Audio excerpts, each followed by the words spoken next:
Students. तो आज हम चैप्टर 6 का दूसरा लेक्चर लेके आ गए हैं, जिसमें हम पढ़ने वाले हैं वर्क एनर्जी थ्योरम के बारे में। अब यहाँ पर हम जो बात करेंगे वर्क एनर्जी थ्योरम की, तो उसको हम शॉर्ट में WE लिखेंगे। ठीक है, वर्क एनर्जी थ्योरम। अब वर्क एनर्जी थ्योरम क्या कहता है? तो वो कहता है कि F माइनस के आई, के क्या है? Kinetic energy. तो difference of kinetic energy that is equal to work done, इसको बोलते हैं वर्क एनर्जी थ्योरम। हमको आज के लेक्चर में ये प्रूव करना है कैसा आया। ठीक है, कंफ्यूज मत हो जाओ कि ये अभी खत्म कर दिया। अब यहाँ पर देखेंगे तो क्या होगा, दो टर्म्स आ रही है हमारे पास। कौन सी? Work and kinetic energy. तो हम पहले उसके बारे में पढ़ेंगे, वर्क क्या होता है, ठीक है, और दूसरा काइनेटिक एनर्जी क्या होती है उसके बारे में पढ़ेंगे। फिर हम जाके ये वाला जो थ्योरम है वो प्रूव करेंगे। तो आज का लेक्चर स्टार्ट करते हैं वर्क से। मेरा नाम है सूरज लाल और आप देख रहे हैं फिजिक्स यूट्यूब चैनल। तो स्टार्ट करते हैं वर्क से। अब पिछले वीडियो में हमने देखा था वर्क क्या होता है, तो अभी मैं बोल रहा हूँ, मैं वीडियो बना रहा हूँ, तो आप देखोगे तो क्या होगा कि मैं वर्क कर रहा हूँ ऐसा बोल सकते हो। ठीक है, या आप बोल सकते हो मैं स्कूल के लिए या मेरे पर्सनल काम के लिए, मैं मतलब मेरा पर्सनल काम कर रहा हूँ ऐसा बोल सकते हो। बट क्या फिजिक्स में ये वर्क होगा? बिल्कुल नहीं होगा। क्यों नहीं होगा? तो हमने पिछले वीडियो में इसके बारे में देखा था, आज आगे देखेंगे। फिजिक्स में वर्क जो है वो कुछ अलग तरीके से डिफाइन किया हुआ है। ठीक है, वो कैसे डिफाइन किया हुआ है कि मान लो कि एक सरफेस है, इसके ऊपर कोई ब्लॉक है, तो ये ब्लॉक के ऊपर सपोज F जितना फोर्स लगा, तो ये F फोर्स की वजह से ये ब्लॉक ने D जितना डिस्प्लेसमेंट किया हो, तो वर्क हमको क्या मिलेगा? तो फोर्स और डिस्प्लेसमेंट का डॉट प्रोडक्ट जितना हमको वर्क मिलेगा। अब डॉट प्रोडक्ट क्या होता है, तो इसके लिए आपको पिछला वीडियो देखना पड़ेगा, जहाँ पर हमने देखा था डॉट प्रोडक्ट क्या होता है। ठीक है, शॉर्टकट में समझ लो कि जब भी आप कोई दो वेक्टर क्वांटिटी का मल्टीप्लिकेशन करोगे और उसका जो आंसर है वो स्केलर आता हो, तो उसको बोलते हैं डॉट प्रोडक्ट। ठीक है, तो यहाँ पर देखो फोर्स स्केलर वेक्टर है, डिस्प्लेसमेंट वेक्टर है, और दोनों का हमने मल्टीप्लिकेशन किया, तब जाके हमको आंसर क्या मिला? वो स्केलर मिला, और वर्क स्केलर क्वांटिटी है मतलब, तो हमको आंसर स्केलर मिला, तो ये क्या कहलाएगा? Dot product. अब ये डॉट प्रोडक्ट को कैसे डिफाइन किया था, तो वो भी हमने पिछले वीडियो में देखा था कि जब भी डॉट प्रोडक्ट आता है तो उसको हम कैसे लिखते हैं, तो पहले वेक्टर का मैग्नीट्यूड, दूसरे वेक्टर का मैग्नीट्यूड और उन दोनों के बीच का एंगल का कॉस थीटा। ठीक है, अब यहाँ पर आप देखोगे तो क्या होगा कि दोनों फोर्स और डिस्प्लेसमेंट, इन दोनों के बीच का एंगल अब देखोगे तो ये तो 0 0 रहेगा, तो ऐसा जरूरी थोड़ी है।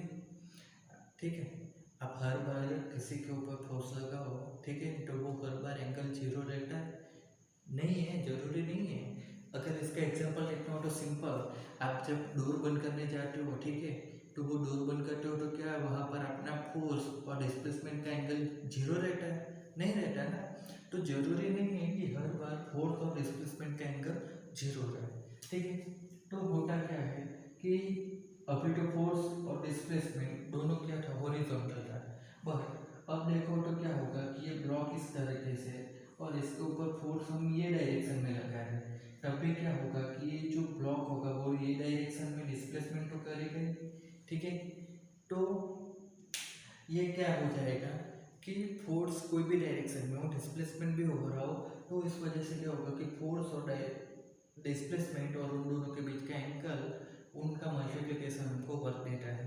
तो अब देखो कि फोर्स ये डायरेक्शन में लग रहा है, डिस्प्लेस, तो इसका आप समझो कि ये एक्स डायरेक्शन है, तो उसके साथ का एंगल थीटा है। तो इस केस में क्या होगा, फोर्स के हमको दो कंपोनेंट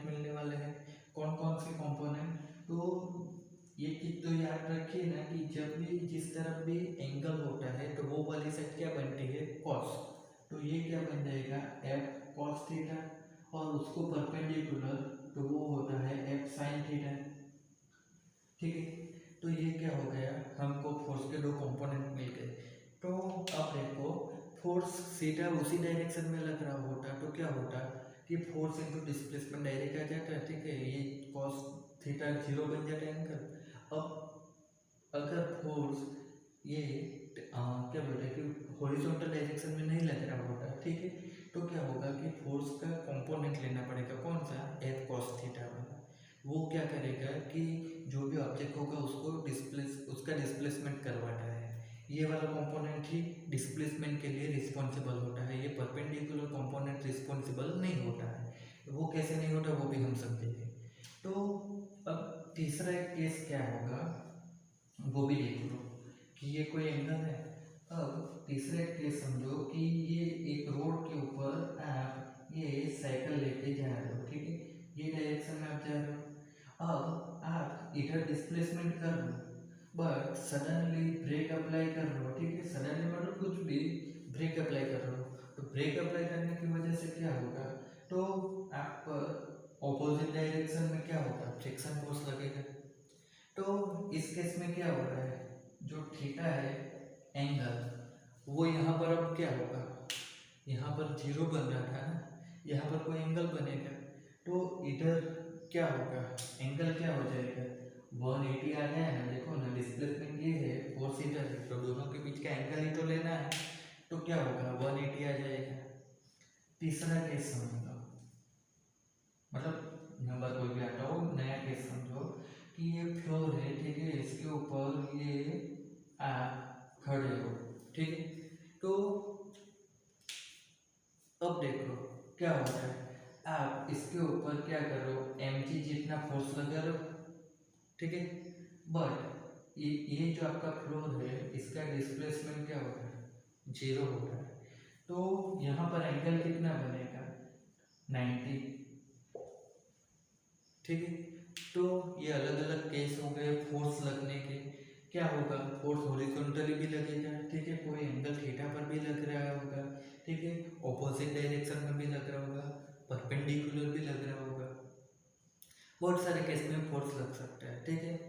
तो अब हम समझेंगे कि ये जो वर्क है ये वर्क 0 कब होगा, वर्क इक्वल टू 0, ठीक है, क्वेश्चन में कब कब हो सकता है। तो सिंपल है, ज़्यादा कंफ्यूज होने की जरूरत नहीं है। सर आप खुद ही लग रहे हो, ऐसा नहीं है, मैं तो क्लियर हो। W वर्क है, तो वर्क का फॉर्मूला में क्या क्या आता है, फोर्स आता है, डिस्प्लेसमेंट आता है और कॉस थीटा आता है। तो क्या होगा, तीनों में से कोई भी एक 0 होगा तो पूरा 0 हो जाएगा ना। सिंपल बात है, मैं कैलकुलेशन इतना तो पता होगा कि 3 चीज़ों का मल्टीप्लिकेशन है, तो 3 में से कोई एक भी 0 होगा तो क्या होगा, पूरा 0 आ जाएगा, तो वर्क 0 हो जाएगा। तो वर्क 0 कब हो सकता है, तो 3 केस में 0 हो सकता है। तो पहला कौन सा होगा, तो F इक्वल टू 0, तो वर्क 0 हो जाएगा। कैसे, वो समझो। कभी आपने साइकिल चलाई है, तो साइकिल चलाई होगी तो आपको पता होगा कि कभी आप ढलान के ऊपर आते हो तो क्या होता है, ढलान से नीचे आ रहे हो उसकी बात कर रहे हैं, ठीक है। तो ढलान से आप जब नीचे आ रहे हो तो आप पेंडल मारते हो, नहीं मारते, फिर भी साइकिल चली जा रही है, चली जा रही है। तो क्या होता है, विदाउट फोर्स डिस्प्लेसमेंट हो रहा है, फोर्स कुछ नहीं लगाते, ठीक है, पता होगा कि आप पेंडल मारते हो वो वन टाइप का फोर्स दे रहे हो साइकिल को, और डिस्प्लेसमेंट होता है तो कुछ वर्क होता है। बट जब आप समझो कि ये इस तरीके से ढलान है, यहाँ पर ये आप साइकिल लेके जा रहे हो, तो ये साइकिल लेके आप जा रहे हो तो यहाँ पर आप कोई पेडल मारते हो, बिल्कुल नहीं मारते, ठीक। फिर भी साइकिल क्या होती है कि चली जा रही, चली जाती है, तो डिस्प्लेसमेंट तो होता है, ठीक है, बट फोर्स क्या होता है, 0 होता है। हाँ, कुछ लोग ऐसे होते हैं कि यहाँ से चलते हैं तो वैसे तो फास्ट चला नहीं सकते, बट यहाँ से स्लोप होने की वजह से साइकिल चलती है तो और ज़्यादा पेडल मार के और फास्ट चलेंगे, ऐसा करते हैं, ठीक है। तो वो चीज़ अलग है, बट अगर आप पेडल नहीं भी मारोगे फिर भी ये यहाँ से ऊपर से नीचे तो जाएगी। तो उस केस में क्या होगा कि विदाउट फोर्स डिस्प्लेसमेंट हो रहा है बट फोर्स नहीं लग रहा है, तो वर्क क्या होगा, 0 होगा। दूसरा केस लेते हैं, अब एक चीज और समझो, ऐसा नहीं है कि फोर्स जीरो हो गया तो मतलब आप फोर्स नहीं दे रहे हो तो फोर्स जीरो हो, ऐसा नहीं है। ठीक है, नेट फोर्स जीरो होना चाहिए। ये जो फोर्स है वो कैसा होना चाहिए, नेट फोर्स जीरो होना चाहिए। इसका मतलब क्या है, अब यहाँ पर तो समझे कि कुछ पेंडल नहीं मारे, कुछ फोर्स नहीं ले रहे। दूसरा केस क्या होगा, समझो ये मार्कर है, ठीक है। अब इसको यहाँ पर एक सरफेस पर रखिए, अब मैं इधर से ऐसे मारूंगा तो क्या होगा, ये इधर डिस्प्लेसमेंट करेगी तो कुछ वर्क हो गया। बट अगर इसको मैंने दोनों हाथ से इस तरीके से, अब मैंने दोनों हाथ से इक्वली फोर्स दिया है तो इसके ऊपर क्या होगा, नेट फोर्स क्या बनेगा, जीरो हो जाएगा। क्योंकि इधर से और इधर से दोनों हाथ से सेम फोर्स दे रहा हूँ बट डायरेक्शन अपोजिट है, तो नेट फोर्स क्या हो जाएगा, जीरो। तो अब क्या होगा, अब इसका कोई डिस्प्लेसमेंट नहीं हो रहा है या इसके ऊपर नेट फोर्स जीरो है, तो इसका वर्क डन क्या हो जाएगा, जीरो हो जाएगा। ये दूसरे केस में भी आप इसको सेम तरीके से समझ सकते हो। क्या होगा, D इक्वल टू जीरो तो वर्क जीरो हो जाएगा।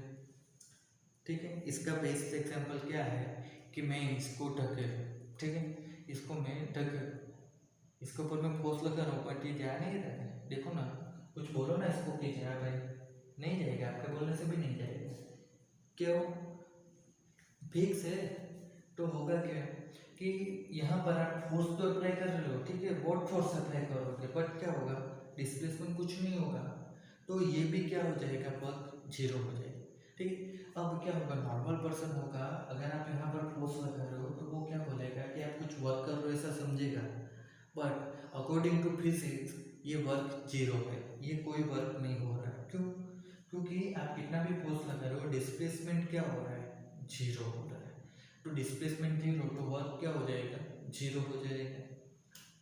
थर्ड केस में क्या आएगा, cos theta equal to zero होना चाहिए, that means theta equal to क्या हो जाएगा, 90। थीटा 90 होगा तभी तो cos थीटा जीरो आएगा। तो उस केस में भी क्या होगा कि वर्क डन क्या हो जाएगा, यहाँ पर भी जीरो आएगा। cos थीटा ये वाला टर्म जो जीरो आ गया तो भी क्या होगा कि ये पूरा जीरो हो जाएगा।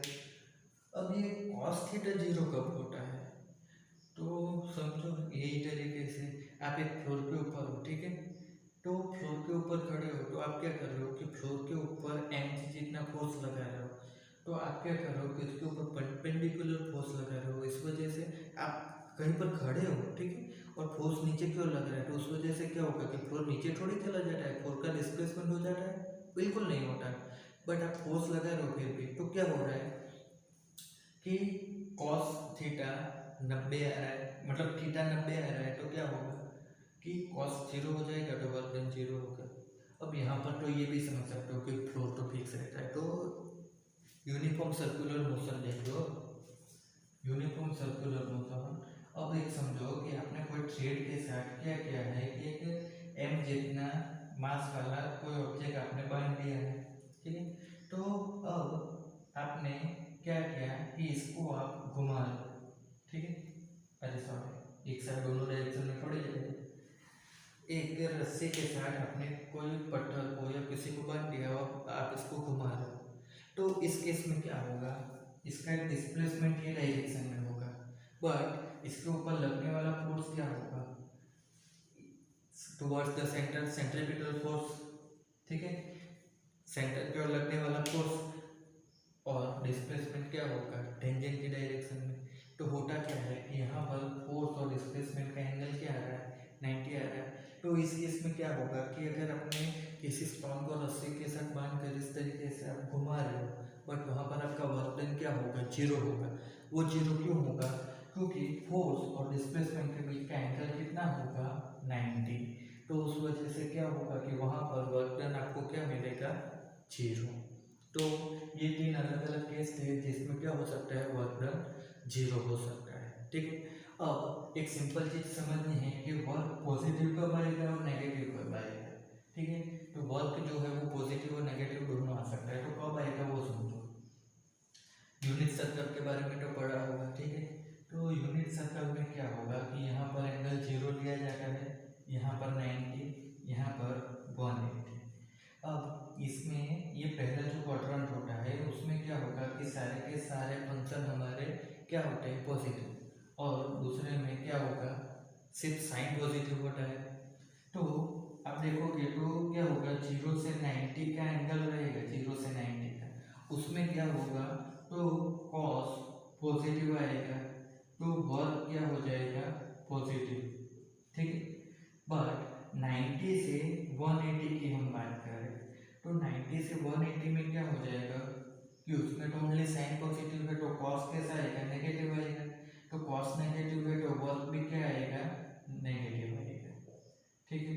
तो एंगल फोर्स और डिस्प्लेसमेंट का एंगल कितना है वो समझ लो, ठीक है, 0 से 90, ठीक है। अब 90 आएगा ना तो ध्यान रखना क्या होगा, 90 आएगा तो वर्क 0 हो जाएगा, वो ध्यान रखना, ठीक है।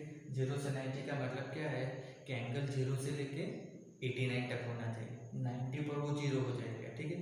तो 0 से 90 वाला फर्स्ट क्वाड्रेंट की हम बात कर रहे हैं, चलिए इसलिए 90 बोल रहा हूँ, तो उसमें क्या होगा, वर्क पॉजिटिव रहेगा, बट 90 से 180 में क्या हो जाएगा, वर्क नेगेटिव हो जाएगा। अब इसको अगर आपको प्रैक्टिकली भी समझना है तो समझो कि इसके ऊपर हम फोर्स लगा रहे हैं, ठीक है, ये डायरेक्शन में जा रहा है तो ये 0, डिस्प्लेसमेंट भी यही डायरेक्शन में, फोर्स भी यही डायरेक्शन में, तो ये क्या हो जाएगा कि एंगल 0 है। अब इतना इतना इतना इस तरीके से हमने फोर्स लगा रहे, ठीक है, तो ये क्या हो गया, 90 एंगल पर हम फोर्स लगा रहे हैं तो वर्क 0 हो गया।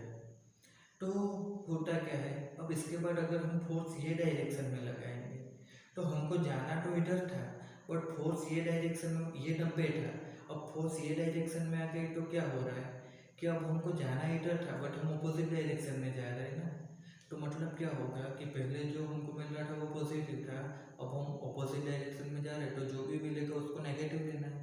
तो फोर्स और डिस्प्लेसमेंट की वजह से मिलता क्या है, फोर्स और डिस्प्लेसमेंट की वजह से वर्क मिलता है। तो पहले हम जब दोनों सेम थे तो क्या मिल रहा था, पॉजिटिव वर्क मिल रहा था। अब फोर्स इधर लग रहा है तो डिस्प्लेसमेंट भी इधर ही होगा, तो होगा क्या कि ऑपोजिट डायरेक्शन में चले गए तो अब हमको नेगेटिव मिलेगा वर्क, ये भी समझ गए, ठीक है। तो 3 अलग अलग केस में फोर्स 0 हो कब होगा, ये डिस्प्लेसमेंट 0, मतलब मैं इसको ढकेल रहा हूँ नीचे आ रहा है, देखो ना, ठीक है। तो वर्क मेरा 0 हो गया, मैंने कितना फोर्स अप्लाई किया, नहीं, तो वो भी वर्क 0 हो गया, और फिर कॉस थीटा 0, तो वो भी क्या हो जाएगा, वर्क टेन 0। अब इसको समझते हुए एक न्यूमेरिकल है, बुक का है ये, ठीक है, मैं कोई नया नहीं करवा रहा हूँ, बुक में जो दिया गया है वही है, एग्जाम्पल 6.3, एग्जाम्पल 6.3। ये एग्जाम्पल में हमको क्या बोला है वो समझो कि आप अपनी एक साइकिल लेके जा रहे हो, ठीक है, हर बार सब साइकिल ही क्यों लेते हो, तो मेरा बुक में साइकिल ही दी है, यहाँ पर बुक वाले कुछ आपकी बना नहीं रहे तो मैं भी साइकिल ही ले रहा हूँ। अब ये साइकिल क्या हो रही है कि आप साइकिल लेके जा तो रहे हो, बट क्या हुआ कि ये डायरेक्शन में आप जा रहे हो तो डिस्प्लेसमेंट इधर हो रहा है, टायर अलग नहीं हो गया, साइकिल बननी बाकी थी। अब हुआ क्या कि आपने अचानक से ब्रेक लगाई तो आपका 10 मीटर जितना डिस्प्लेसमेंट इधर हुआ, बट उसकी वजह से आप ब्रेक लगाई तो क्या हुआ कि आपके ऊपर क्या हुआ, फ्रिक्शन फोर्स लगा, तो वो फ्रिक्शन फोर्स कौन लगाएगा, रोड के ऊपर जा रहा है तो रोड ही लगाएगा, उसने 200 न्यूटन जितना फ्रिक्शन फोर्स लगाया है, तो friction force obviously opposite direction में लगेगा। एक चीज समझो, आपने 5th चैप्टर में पढ़ के तो आए होंगे, बट फिर भी फ्रिक्शन किस वजह से लगता है या फ्रिक्शन लगता है तो मतलब क्या होता है, तो कोई भी चीज़ जब मोशन में होती है तो उसके ऊपर फ्रिक्शन लगेगा तो वो क्या होगा, ऑब्वियसली ऑपोजिट डायरेक्शन में लगेगा। दूसरा, उसकी जो मोशन होती है उसे वो रेसिस्ट करेगा, ठीक है। तो यहाँ पर क्या हो रहा है कि ये डायरेक्शन में आप जा रहे हो तो समझो कि ब्रेक लगाया मतलब कि इसकी मोशन को रेसिस्ट किया, तो मोशन को रेसिस्ट किया तो फोर्स कौन सा हुआ, वो फ्रिक्शन फोर्स ही हुआ, तो वो अपोजिट डायरेक्शन में लगा। तो यहाँ पर हमको वर्क डन बाय रोड वो फाइंड करना है, ठीक है। तो अब समझो यहाँ पर रोड ने कितना फोर्स लगाया, 200 न्यूटन जितना, डिस्प्लेसमेंट कितना हुआ, 10 मीटर जितना, तो वर्क डन हमको फाइंड करना है, W इक्वल टू क्या मिलेगा, F B cos थीटा। अब देखोगे फोर्स कितना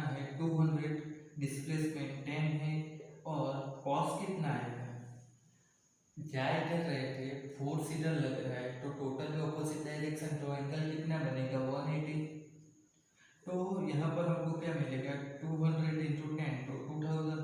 कॉस 180 की वैल्यू -1 आ गई, तो ये माइनस हो गया। और इसका यूनिट क्या आता है जूल। तो एक्चुअली यहाँ पर मैं बताना भूल गया, वर्क का यूनिट होता है जूल, ये याद रखना, ठीक है। वैसे लिखते हैं, न्यूमेरिकल खत्म कर लेते हैं। Work done by road. अब अगर यहाँ पर ऐसा पूछा जाए कि वर्क डन बाय साइकिल, ठीक है, तो अब साइकिल की वजह से वर्क डन कितना होगा, तो यहाँ पर आपको क्या करना पड़ेगा, न्यूटन्स थर्ड लॉ याद करना पड़ेगा। वो क्या कहता है, न्यूटन्स थर्ड लॉ, कि अगर कोई एक ऑब्जेक्ट पर जितना फोर्स लगता है तो वो उतना ही सेम फोर्स दूसरे ऑब्जेक्ट पर ऑपोजिट डायरेक्शन में लगाता है। वो तो करते हैं, कोई बात नहीं। पर देखो कि इसके ऊपर मैं इतना फोर्स लगा रहा हूँ 5 न्यूटन जितना, तो ये भी इसके ऊपर 5 न्यूटन जितना ऑपोजिट डायरेक्शन में फोर्स लगा रहा है। तो यहाँ पर क्या होगा कि रोड साइकिल के ऊपर कितना फोर्स लगा रहा है 200 न्यूटन जितना फ्रिक्शन फोर्स, तो साइकिल भी उसके ऊपर उतना ही फोर्स लगाएगी, ठीक है। तो यहाँ पर क्या होगा कि जो फोर्स होगा वो क्या आएगा -200 न्यूटन जितना आएगा, ठीक है। तो अब हमें वर्क फाइंड करना है, तो F D cos theta, but ये वर्क क्या आएगा 0 आएगा। अरे 0 क्यों आ गया, सोचो। अरे भाई साइकिल के फोर्स की वजह से रोड थोड़ा अपना 10 मीटर खस गया है, रोड तो वही पे है ना, रोड थोड़ी खिसक गया है। तो यहाँ पर क्या हुआ है, एक्चुअली डिस्प्लेसमेंट इधर देखो तो डिस्प्लेसमेंट 0 आएगा, ठीक है। ये तो चीज़ आपने सुनी होगी कि किसी ने पूछा है कि भाई ये रोड किधर जाती है, तो क्या आंसर है, तो रोड तो कहीं नहीं जाती ना, रोड के ऊपर से जाया जाता है। तो मतलब क्या है कि रोड वहीं पे रहती है, ठीक है। तो रोड के ऊपर साइकिल कितना भी फोर्स लगा रही है, रोड का डिस्प्लेसमेंट नहीं होता है। तो वर्क डन बाय साइकिल क्या होगा, वर्क डन बाय साइकिल में क्या होगा कि साइकिल कितना फोर्स लगा रही है वो लिया, बट साइकिल की वजह से होने वाला डिस्प्लेसमेंट तो 0 है, तो इसका मतलब कि यहाँ पर वर्क डन भी 0 ही आएगा। ये कॉन्सेप्ट यहाँ पर क्लियर करना है कि भले आप फोर्स लगा रहे हो बट वर्क अगर नहीं हो रहा है तो क्या होगा, वर्क डन 0 आएगा। दूसरी भी एक चीज समझो कि रोड ने साइकिल के ऊपर 200 न्यूटन फोर्स लगाया, तो न्यूटन थर्ड लॉ अप्लाई करते हुए साइकिल भी यहाँ पर रोड के ऊपर -200 न्यूटन जितना फोर्स लगाएगी, बट रोड की वजह से होने वाला वर्क 2000 जूल है, तो साइकिल की वजह से होने वाला वर्क पॉजिटिव 2000 जूल आएगा ऐसा जरूरी नहीं है, ठीक है। ये सिर्फ फोर्स के लिए ही लागू होता है, ठीक है, न्यूटन थर्ड लॉ। अगर आप सोचोगे कि ए ने बी के ऊपर 200 जूल वर्क किया तो बी भी ए के ऊपर -200 जूल वर्क करेगा ऐसा जरूरी नहीं होता है। तो ये हमारा एग्जाम्पल 6.3 था। तो यहाँ पर हमने क्या किया, पूरा वर्क के बारे में देख लिया, ठीक है। वर्क का formula F D cos theta होता है। वर्क फोर्स क्या हो सकता है, सीधा पे लगेगा, कोई एंगल पर लगेगा, ऑपोजिट डायरेक्शन में लगेगा, परपेंडिकुलर लगेगा, तो अलग अलग फोर्स होगा। फिर 3 अलग अलग केस है, उसमें वर्क 0 हो जाएगा, फिर ये न्यूमेरिकल देगा। अब हम किसकी बात करेंगे, तो एनर्जी की बात करेंगे। अब देखो हम किसकी बात करेंगे, तो काइनेटिक एनर्जी की। अब काइनेटिक एनर्जी क्या होती है, तो कोई भी चीज़ की मोशन की वजह से उसके अंदर जो वर्क करने की एबिलिटी होगी उसको बोलेंगे काइनेटिक एनर्जी, ठीक है। सीधा सा एग्जांपल समझ लो, एक कोई कार या बाइक खड़ी है, उसके साथ जाके आप टकरा जाओ, ठीक है, और कोई कार या बाइक आके आपको ठोक दे, दोनों में क्या होगा, डिफरेंस पता है, ठीक है। ट्राई करने मत जाना, ठीक है, पहला वाला कर सकते हो, हाँ, दूसरा वाला मत करना, ठीक है। कोई बाइक या कार खड़ी हो, उसमें जाके टकराओगे तो ठीक है, बच जाओगे, कुछ नहीं, बट दूसरे ने आके आपको ठोक दिया तो खेल खत्म।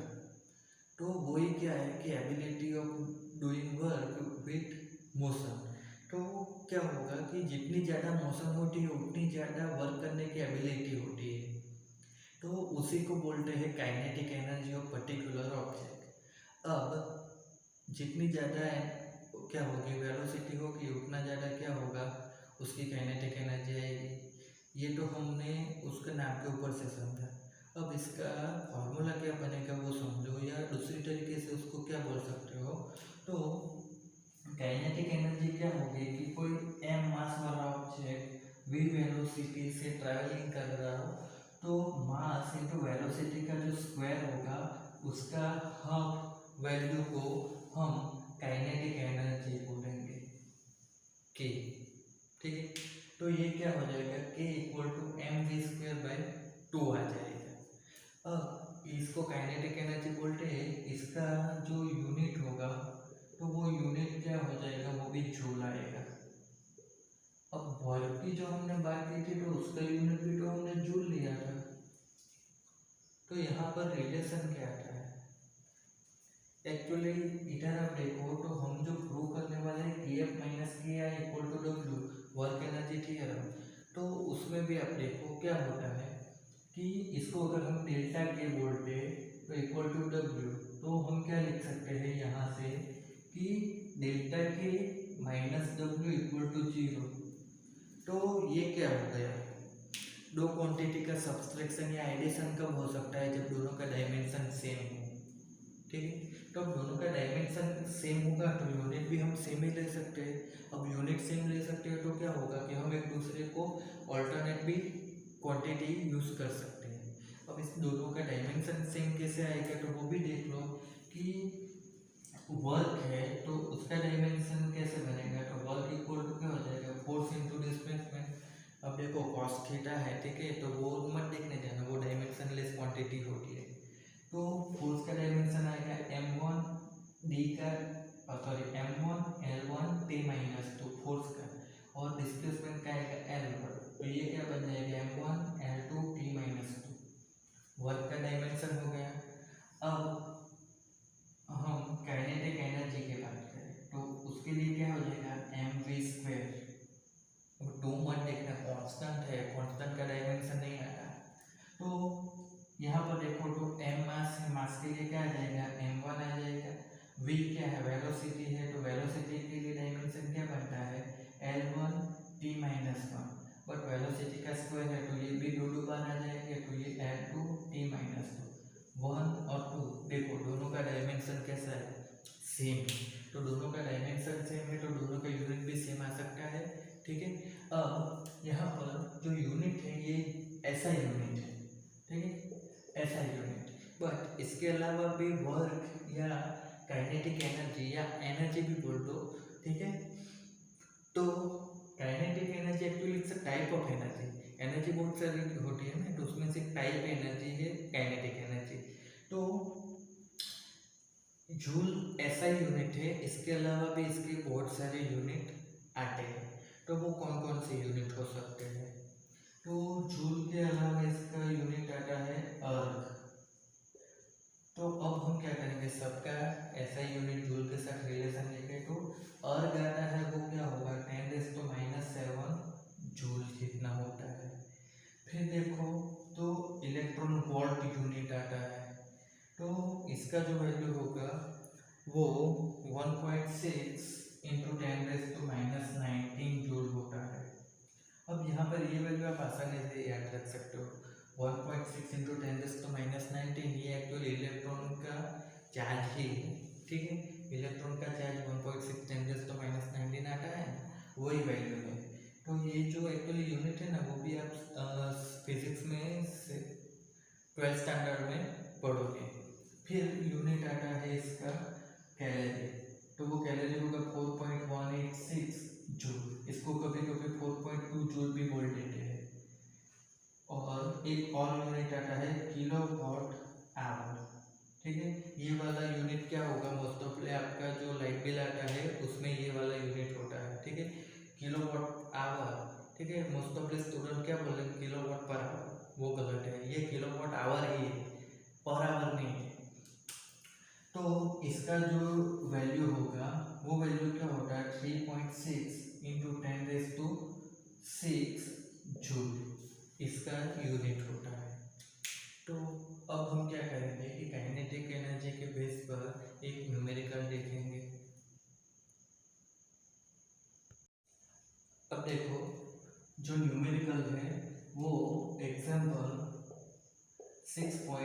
6.4 है।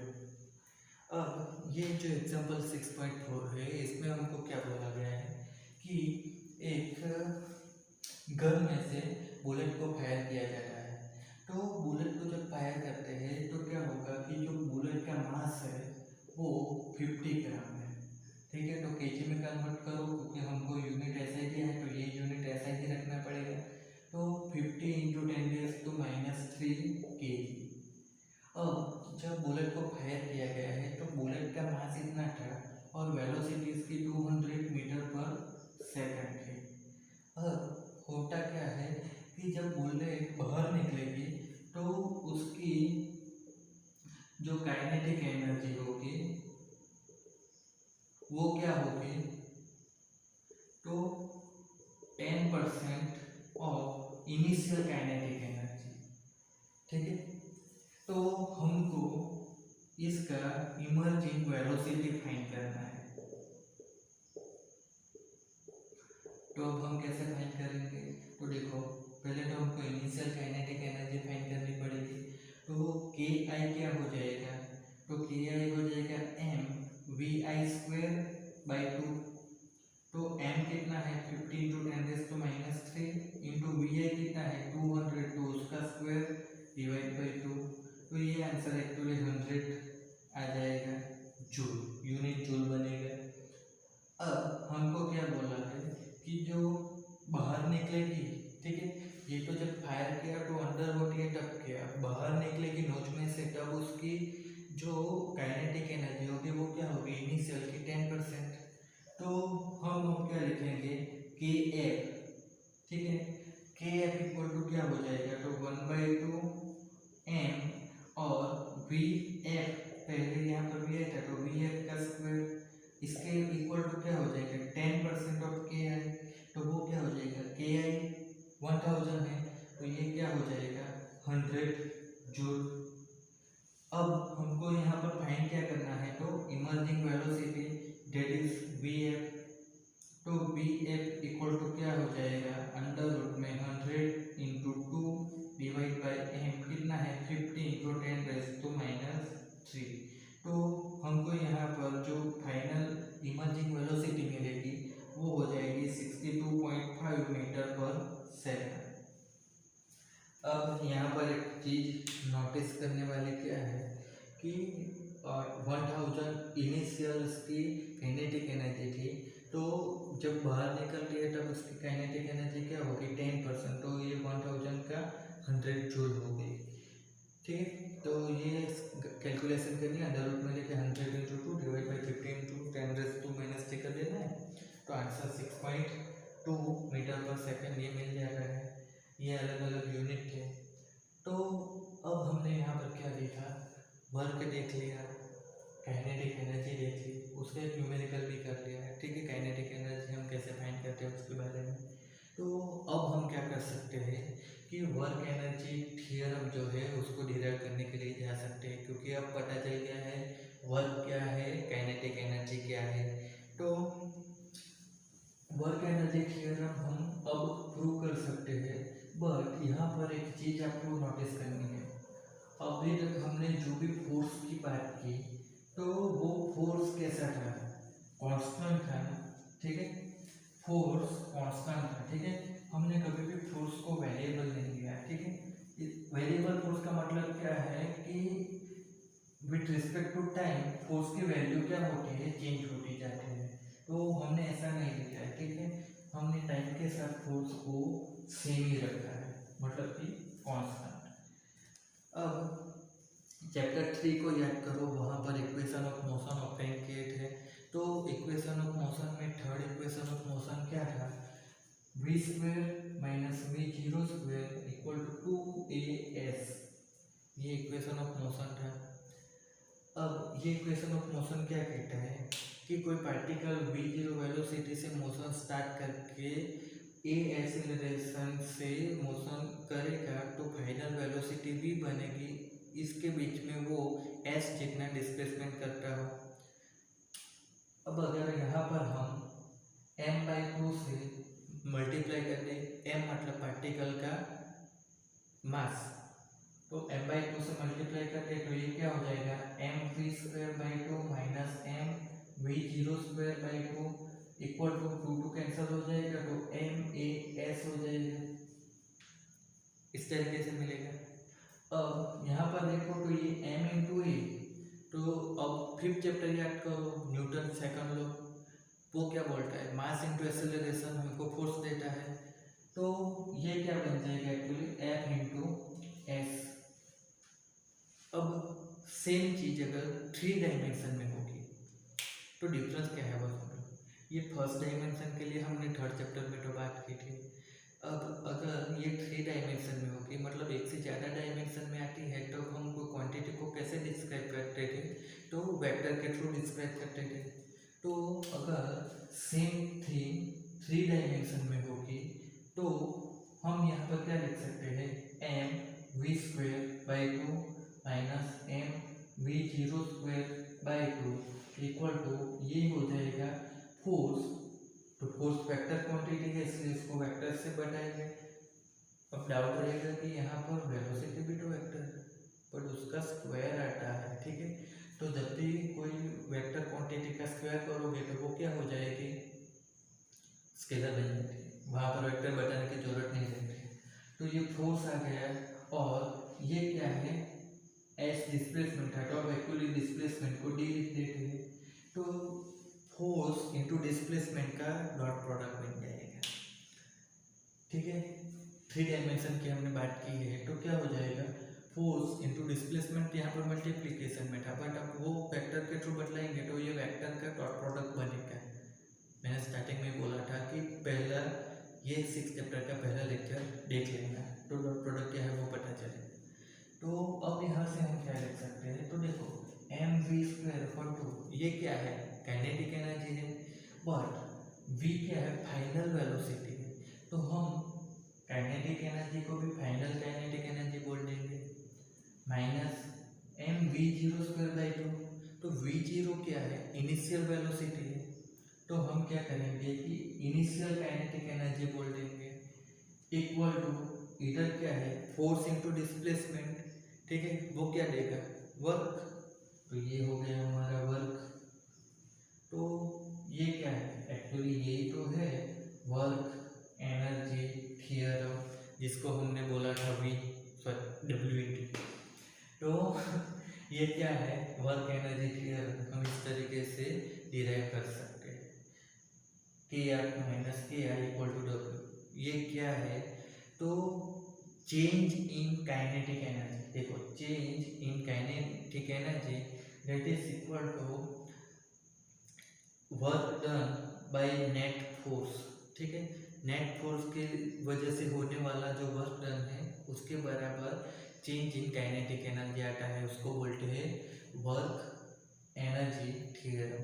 अब ये वर्क एनर्जी थ्योरम किसके लिए है, तो जहाँ पर फोर्स कांस्टेंट हो उसके लिए ही हमने डिराइव किया है, ठीक है। नेक्स्ट वीडियो में हम क्या करेंगे कि वर्क एनर्जी थ्योरम भी फिर से पढ़ेंगे बट वहाँ पर फोर्स वेरिएबल होगा, ठीक है। तो तब तक के लिए स्टडी करते